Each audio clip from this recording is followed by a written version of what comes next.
Radial Puerto Seguro con su servidor, el pastor Raúl Castro. En esta hora queremos darle una calurosa bienvenida a un programa más que esperamos sea de bendición a su vida. Así que bienvenidos, bienvenidas. Es un gusto poder saludarle a través de este medio. Usted que está en sintonía de esta su emisora amiga, que nos escucha quizás ahí en su casa, en su vehículo, donde quiera que esté sintonizando la emisora, pues les saludamos. Bueno, transmitimos desde Puerto Arturo, Texas, aquí en los Estados Unidos de Norteamérica.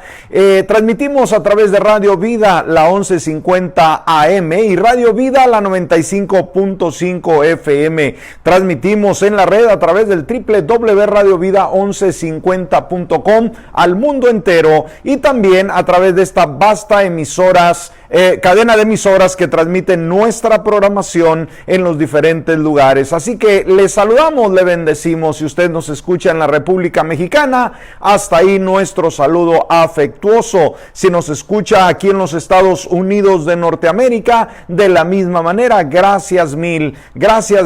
Y pues también aquellos amigos, hermanos que también continuamente nos siguen en las redes sociales a través de Facebook Live en esta hora, pues bendiciones, mil gracias por conectarse. Estamos transmitiendo en vivo en esta hora desde nuestras instalaciones Iglesia Roca de los Siglos, aquí en Puerto Arturo, Texas. Así que si este video es de bendición a su vida, no dude en compartirlo. Bueno, les saludamos, le invitamos a que no se pierda ninguno de nuestros programas. Recuerde que este programa se transmite a través de esta emisora de lunes a viernes de 8:30 de la mañana a las 9. Así que corra la voz y cuéntele a otros acerca de esta programación. Y pues le animamos que si usted no tiene una iglesia donde congregarse, busque donde congregarse en su comunidad, busque un pastor, busque una iglesia. Si vive en el área aquí de Puerto Arturo, Texas y sus alrededores, le invitamos que venga a visitarnos este próximo domingo a las 11 de la mañana. Venga a ser parte de nuestra iglesia, donde escuchará alabanza al Señor y también una prédica que le animará, le motivará, le traerá a usted ese entusiasmo para servir a Dios de una manera única. Estamos ubicados en el 5328 de la Gulfway Drive, aquí en Puerto Arturo, Texas. Así que haga planes para visitarnos, y si no puede en persona, pues conéctese a través de las redes sociales. Muy bien, después de saludarle, vamos a estar yendo a la palabra. Estamos hablando de la serie de sermones Una mirada hacia el futuro. Estamos viendo el tema del mensaje de Jesús a la iglesia de Pérgamo, la iglesia casada con el mundo, la iglesia casada con el mundo. Muy bien, vamos a darle continuación. El día de ayer veíamos de cómo este líder de la iglesia a Pérgamo fue condenado a muerte, Antipas, este líder, y aprendimos algo muy importante sobre la fidelidad a Dios, no importando lo que venga a nuestra vida. Ahora vamos a concentrarnos en esta hora de que el Señor Jesús a la iglesia de Pérgamo no solamente la elogia por su buen trabajo, sino también ve algunos detalles que no están bien dentro de la misma, y de eso vamos a hablar. Pérgamo recibe una condenación. ¿Sabe? A pesar de que su doctrina teológica era correcta, sus doctrinas prácticas eran malas. Podemos estar, siendo nutridos por la verdad y desviarnos hacia la mentira, hacia el engaño. Así que tenga mucho cuidado. Por eso día con día debemos de analizar, debemos de hacer un autoanálisis de la iglesia local y de nuestra propia vida, nuestra relación con Cristo Jesús. Vaya conmigo a Apocalipsis capítulo 2 y vamos a estar leyendo el versículo 14.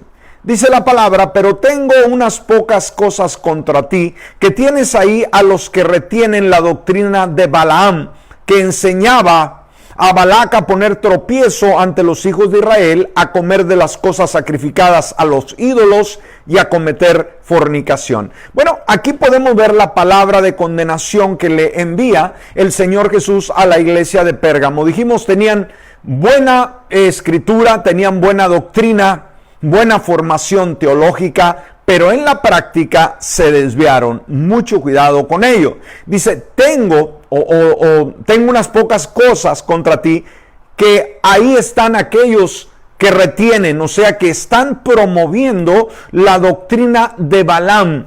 ¿Sí? Balaam. Esta historia de Balaam la podemos encontrar desde el Antiguo Testamento, que fue un profeta, ¿sí? Un profeta que un rey lo llamó, lo manipuló, lo compró. Escúcheme, el rey de Moab, para que maldijese al pueblo de Dios. Imagínense, este rey obviamente quería dominar a Israel, quería esclavizarlo, quería dañarlo, y él sabía de que Israel contaba con la bendición de Dios, porque Israel es un pueblo bendecido por parte del Señor. Y en el libro de Números, en el capítulo 22 en adelante, nos narra la historia de este profeta. Y dijimos, este rey, el rey de Moab, lo contrató para que maldijese al pueblo de Dios. Y sabe, contra el pueblo de Dios no existe maldición.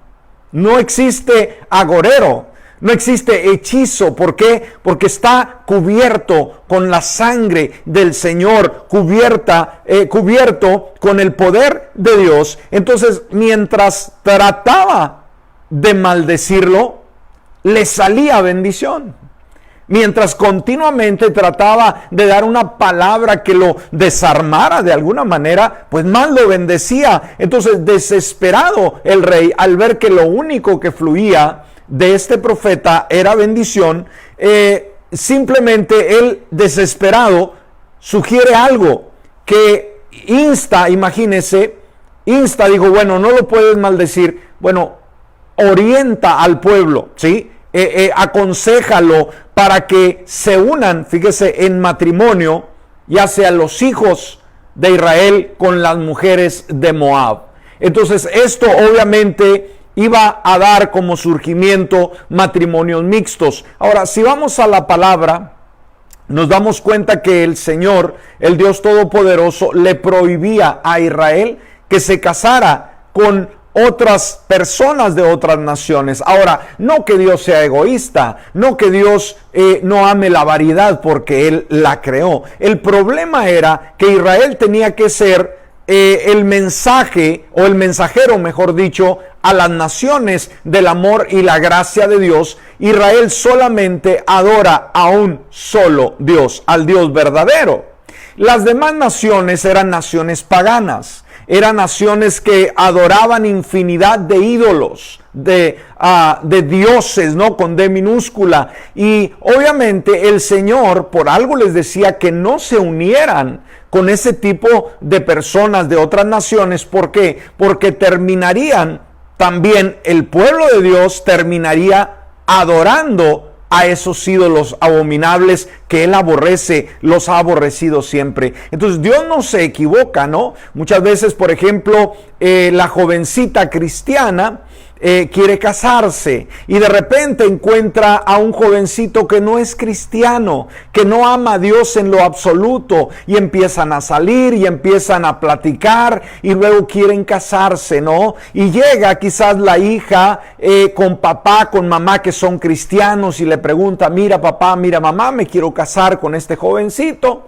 Pero no es cristiano, mi hija, pero no le hace, yo voy a orar por él, yo voy a convertirlo, y va con el pastor, cásenos, mire, él no es creyente, él no asiste a la iglesia, él no quiere nada con Dios, pero yo lo quiero mucho. Ahora, debemos de tener mucho cuidado. Dice la palabra claramente que no nos unamos en yugo desigual con los incrédulos, y sabe, este es un mandamiento. Esto no es una opción de que si usted quiere o no quiere, da igual. No, señoritas ni jovencitos, el día de hoy escuchen la palabra del Señor. Pero usted puede decir, pero es que él me quiere, es que es una buena persona, es que tiene una buena carrera, sucesivamente yo lo convierto. Olvídese, usted no va a convertir a nadie. ¿Por qué? Porque hemos visto a través de los años la misma experiencia, y lo que pasa es que usted termina como jovencita el día de mañana, como una mujer casada, con hijos, solita, viniendo a la iglesia, y el hombre jamás convertirse. Ser un etcétera que se va con sus amigos, quizás alcoholizado, pero nunca va a ser raro que venga a los pies de Jesús. No dudo también, ¿verdad?, que no pueda convertirse, porque hay sus excepciones. Pero en la mayoría de casos que yo personalmente he visto, aquel o aquella no se han convertido. Así que no juegue con ello.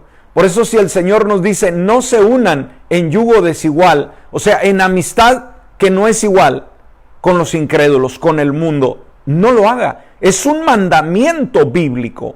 No es una opción, una vez más. Entonces, de la misma manera, el Señor quería evitarles, ¿verdad?, que ellos sufrieran una decepción muy grande. Entonces, como no pudo maldecirlos, sí los animó Balaam a que se casaran, a que hubiera una interrelación con Israel y Moab, y por causa de Balaam los israelitas sí se mezclaron con los moabitas contra la voluntad de Dios. Y mucho cuidado, la gente se contaminó social y espiritualmente. Entonces, eso mismo se vio en la iglesia de Pérgamo. La iglesia que surgió en Pérgamo era una iglesia santa, era una iglesia con una doctrina única, que amaba a Dios, que se apartaba de todo lo que era el paganismo, no participaba en lo absoluto con el paganismo. Pero Pérgamo, escúcheme bien, fue algo de lo más trágico que le pudo pasar a la iglesia del Señor Jesús en sus inicios. Esto fue trágico, el decidir unirse, sí, en relación con el paganismo, y fue lo más triste que pudo suceder. Entonces, a pesar de que los creyentes eran fieles al nombre del Señor, mantenían una fe respetando la doctrina, obviamente teológica, escúcheme bien, no se apartaron del mundo, sino que se alinearon con el paganismo. Entonces, cuando se hace una alianza con el paganismo, comienza a entrar en un estado de falta de poder, en el cual se enreda y termina encontrando la ruina. La iglesia era, dijimos, pura, tenía el poder de Dios, pero llega un momento cuando la iglesia, escúcheme, se casa con el mundo, se casa con el paganismo. Por eso, cuando oímos de la iglesia Pérgamo, hace referencia a la iglesia casada con el mundo. Ahora, aquí debemos de aprender mucho, amada iglesia. ¿Sabe? Con los ataques a la iglesia Esmirna, por ejemplo, ¿no? El imperio romano se levantó contra ellos con una persecución, tratándolos de borrar sobre la faz de la tierra. Satanás siempre ha tenido y ha hecho el esfuerzo de detener la iglesia que el Señor fundó. Pero ¿qué dijo Jesús? ¿Verdad? Que Él establecería su iglesia y que ni las puertas del Hades, o sea, ni las puertas del infierno, ni Satanás mismo podría contra su iglesia. Y eso es lo que nosotros debemos de recalcar el día de hoy. Esta pandemia nos ha enseñado tanto y estamos aprendiendo. ¿Sabe? El ataque, veámoslo de esta manera, el hecho de que de la noche a la mañana el mundo se cerró, nos dejaron en nuestros hogares y nos prohibieron reunirnos. Usted no lo vea solamente como una pandemia en la cual el gobierno quiere protegernos para que no nos enfermemos y no nos contagiemos y estemos bien.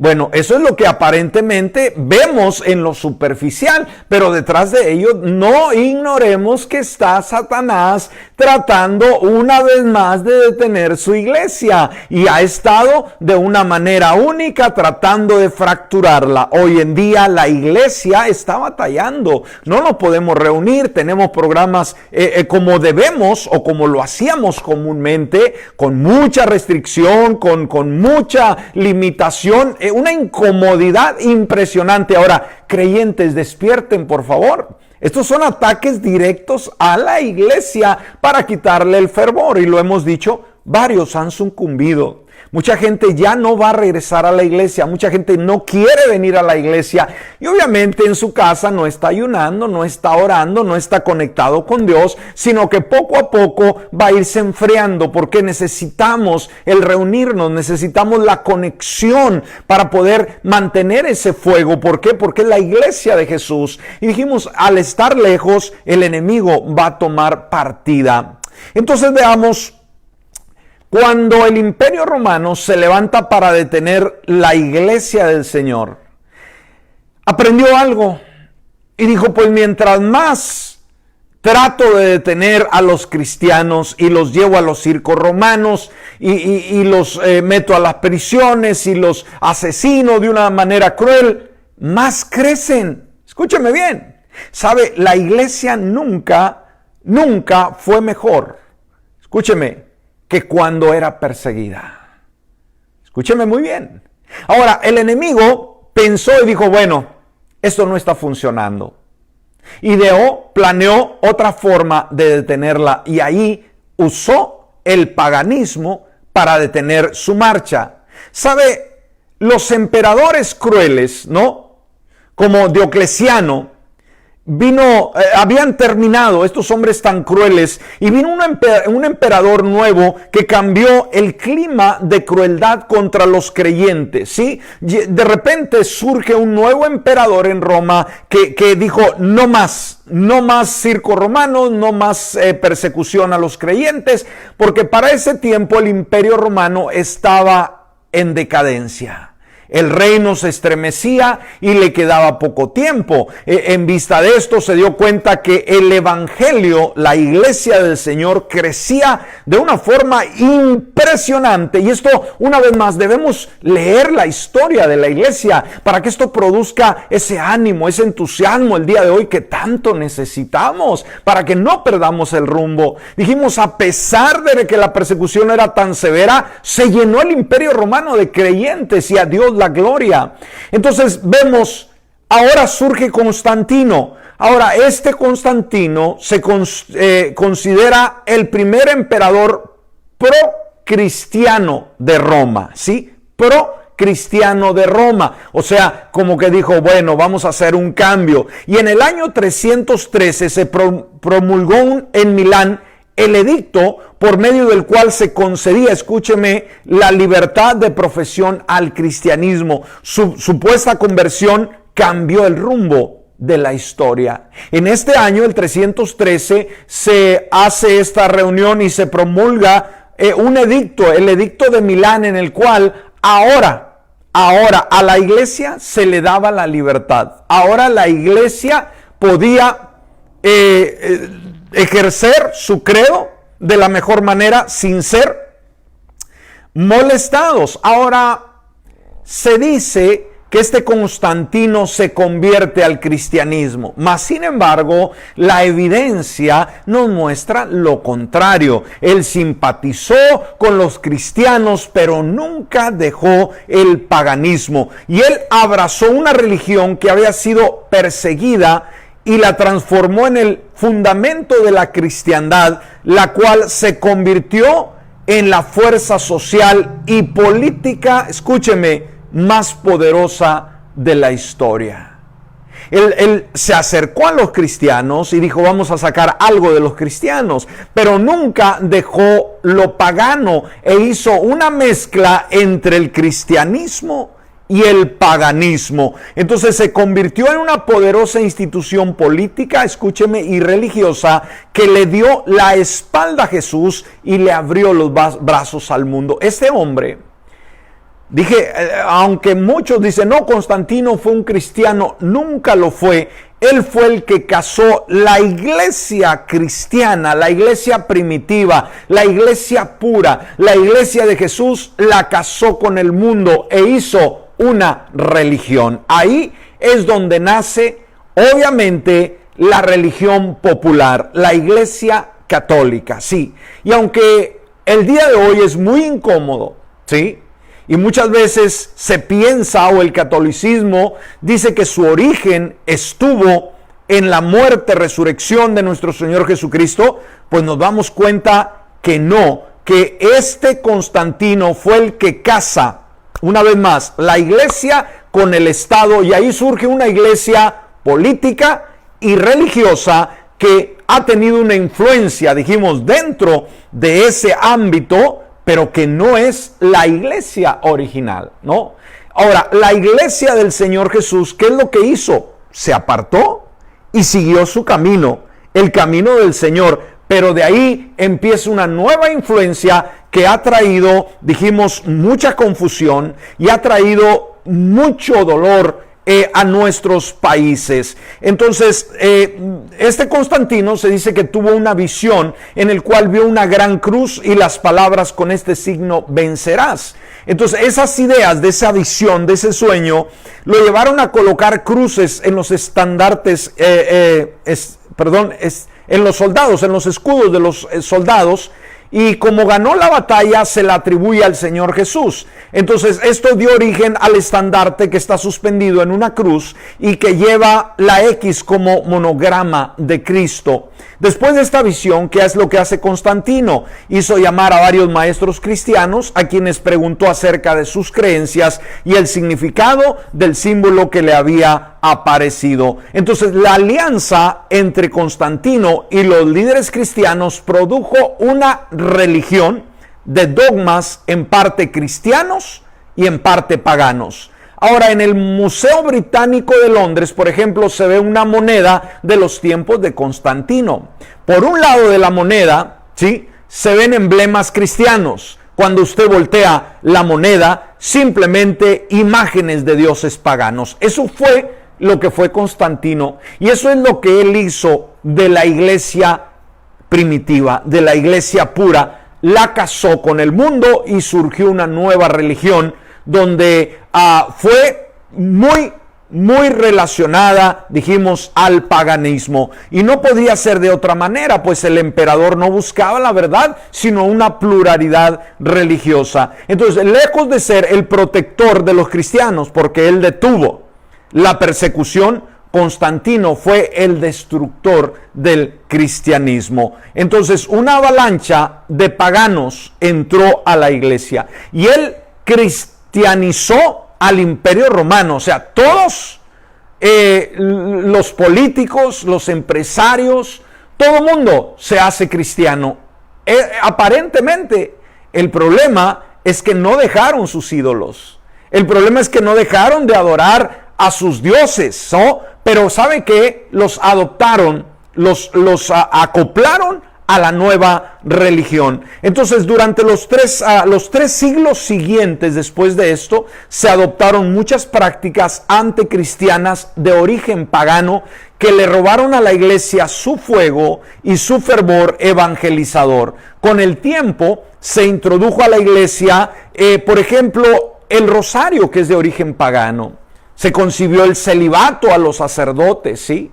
De una forma gradual, estos cambios adquirieron más aceptación que las enseñanzas del cristianismo. Por ejemplo, en el año 300 después de Cristo se introdujo la oración por los muertos y la cruz se viene a convertir en un símbolo. En el año 375 después de Cristo se empieza la adoración de santos y ángeles. O sea, esto la iglesia primitiva no lo hacía. En el año 394 se instituye por primera vez la misa. En el 431 se comienza a adorar a María, adorarla. María nunca fue venerada, jamás adorada de esa manera. Sí venerada en un sentido de que fue el medio por lo cual Cristo vino a nacer, pero en ningún lugar se nos llama a adorarla. En el año 500 después de Cristo, los sacerdotes comenzaron a vestirse de manera diferente a la gente común. Y de la misma manera, el sacerdocio cristiano le fue quitado al creyente. Recuerde, antes se reunían en las casas, invitaban un montón de amigos, de amistades, y así la iglesia crecía, porque cada creyente era un ministro. Cuando llegan estas dogmas, ahora la religión o el liderazgo quedó en manos de los sacerdotes, ¿no? Y la gente laica ya no tenía lugar ni de leer la Biblia, ni de participar en solamente ser un oyente, y esto trajo una tristeza muy grande. En el año 593 después de Cristo se introduce la doctrina del purgatorio, algo que no existe en la Biblia. En el 600 después de Cristo los servicios se llevan a cabo en latín y se dirigen las oraciones a María. Servicios en latín, tremendo. La gente no hablaba latín. Imagínese la conexión, ¿no? La ignorancia de la gente de la voluntad de Dios. A partir del año 312 en adelante, la iglesia se volvió más romana y menos cristiana. Entonces, debemos entender que durante los primeros 280 años de la historia cristiana, la cristiandad fue prohibida por el Imperio Romano y los cristianos fueron terriblemente perseguidos. Esto cambió después de la supuesta conversión del emperador romano Constantino, que legalizó el cristianismo en ese edicto. Ahora nos damos cuenta que todo esto trajo mucha confusión, ¿sí? Empezaron a adoptarse o a agregarse a la iglesia del Señor. Si vemos anterior al año 313, no vemos ninguna de estas ordenanzas, ¿no?, practicadas por la iglesia, pero de ahí en adelante empiezan a surgir diferentes formas de hacer religión. Entonces, aprendamos, ¿verdad? Muchas veces nos cuesta aceptar una verdad y muchas veces vivimos cegados, ¿sí?, ante una religión que nos han dejado supuestamente nuestros padres, que son nuestras raíces. Pero recuerde, una iglesia que fue perjudicada, que fue afectada por Roma, no puede ser la iglesia del Señor. La iglesia de Jesús comienza desde sus inicios, desde la iglesia primitiva, y debemos escuchar la voz de Dios el día de hoy. Así que, mis amigos y amigas, el día de hoy necesitamos aceptar a Jesús, aceptarlo a Él. Jesús no es una religión, no son dogmas, no son filosofías, no son ideas creadas por el hombre. Jesús, su base, su fundamento lo encontramos en la palabra del Señor, y solamente ahí vamos a poder encontrar esa verdad. Así que el día de hoy yo le animo a que renuncie a su forma de vivir, o si quizás usted puede decir, es que es mi religión. No se trata de religión, se trata de relación. Una vez más, Jesús no es religión, es relación. Vamos a vivir para Él y vamos a aprender del pasado y vamos a hacer cambios en nuestra vida. Quisiera en esta hora a renunciar a todo lo que ha vivido, ya sea el mundo o ya sea una forma de vivir, ¿no?, creyendo lo equivocado. Usted tiene que venir a Jesús, el Salvador del mundo. Quisiera hacerlo. Ahí donde usted se encuentra, cierre sus ojos y dígale: Padre Celestial, en esta hora yo abro mi corazón y te invito a que tú produzcas ese cambio en mi vida. Que mis pecados sean perdonados, que pueda ver con claridad el nuevo día y que pueda amarte con todo mi corazón. Por Cristo Jesús. Amén y amén. Padre amado, en esta hora te agradezco por cada persona que en esta hora nos escucha, nos ve a través de los diferentes medios. En este momento te ruego que tú toques la vida, el corazón, Señor, de cada oyente. Aquel que está atado quizás por el enemigo, por los vicios, por las adicciones, pero que quizás también navega, Señor, en un mundo de religión, donde todo es religión a su alrededor, Señor. Entender que la religión no las creaste tú, las religiones, sino que estas fueron creadas por el hombre para poder adaptarse, para poder adaptarte a ti a un estilo de vida en el cual se pueda contar con tu ayuda y practicar todo tipo de paganismo. Pero ayúdanos a entender, Señor, que tú no eres así, que tú quieres ser el único Dios y Salvador y que dejemos a un lado todo aquello, Padre, que perjudica y vengamos a ti, que eres el camino, la verdad y la vida. Bendigo la audiencia, Señor, y que cada uno, cada persona decida de la mejor manera amarte solamente a ti. En el nombre de Jesús, y a ti te daremos honra y gloria. Amén y amén. Bueno, queridos amigos y hermanos, gracias por su sintonía, por vernos, por escucharnos. En esta hora el pastor Raúl Castro se despide, como siempre, deseando que tenga un excelente y bendecido día.